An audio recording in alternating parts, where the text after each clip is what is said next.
Well, today we begin a week like no other. The church calls it Holy Week. In ancient times, it was called the Great Week, because everything that matters, absolutely everything that matters about our faith is found in these coming days.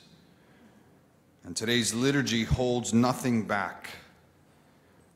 We began at the church in the breezeway there. The church begins in triumph, waving palms, echoing hosannas, hosannas of Jerusalem. Blessed is he who comes in the name of the Lord.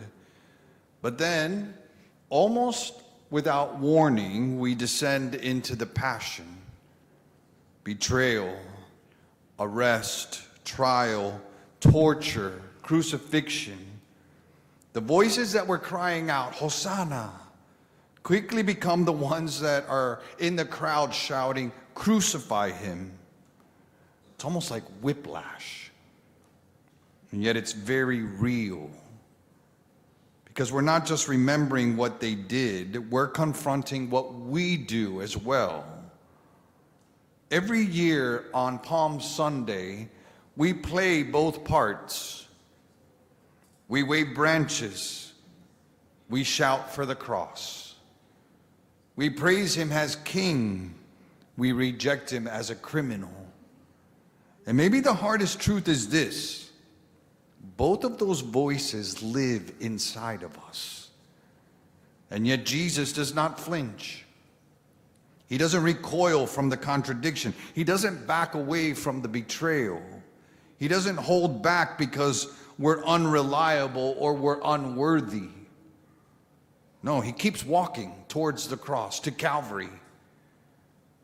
So what was Jesus doing as he enters Jerusalem? Was it a victory lap, a moment of glory, a political statement? Well, none of this. Jesus enters Jerusalem with one purpose: to die out of love for us, to do the will of the Father. He rides in as a king, yes, but as a king whose throne is the cross, whose crown is made of thorns, whose power is revealed in surrender. He comes not to take, but to give. Not to be dominated, but to deliver. Not to be served, but to serve and to save. This is not weakness. This is not failure. This is the fulfillment, the fullness of love. He loved me and gave his life for me. I want that line to echo in your hearts this week. I want you to say it again and again. He loved me and he gave his life for me. The liturgies of Holy Week are not performances. They are invitations. They pull us into the Paschal mystery, into the suffering, the silence, the sacrifice, and finally, the glory. So I invite you, I urge you, do not let this week pass by just like some other week. This is the most important week as Christians. Come to Wednesday night Tenebrae. We will begin in the parish hall, sharing a simple bread and soup. And then we'll gather and meditate on the passion of Jesus, listening to the Tenebrae, the service of light. Then on Thursday, we will gather and kneel beside the apostles as Jesus washes the feet and gives us the Eucharist, his body, his blood, the very heart of his love. That night, stay after the Mass and sit in quiet contemplation as if we were in the Garden of Gethsemane. Come on Friday, on Good Friday, and stand with Mary and John beneath the cross. Let your heart break open as his side is being pierced.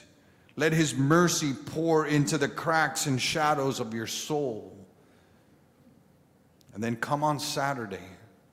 Come here, I invite you to the church to sit in the stillness. Come to sit in prayer and meditation.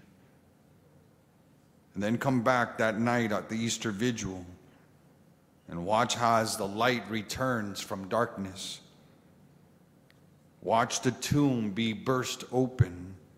Watch how sin and death lose their grip, not just on him, but on you. And when Easter morning dawns, don't just say Christ is risen. Say, Christ is risen and I am changed because of it. So here's your truth to carry you through Holy Week this year. And I want you to say it. He loved me and gave his life for me. Say it as you carry your palms home today. Say it as you receive the Eucharist on Thursday. Say it when you kiss the cross on Friday. Say it when you see the tomb open on at the Easter Vigil Saturday night. He loved me and gave his life for me. Because the world will tell you that your worth is what you do. Your worth is in all that you have achieved and have accumulated, the possessions that you have. Or your worth is what you did or did not do. But God says differently. God says you are worth dying for. And that changes everything. So walk this week slowly. Walk it prayerfully. Walk it knowing that you are loved with a love that refuses to turn back, even from the cross. He loved me and gave his life for me.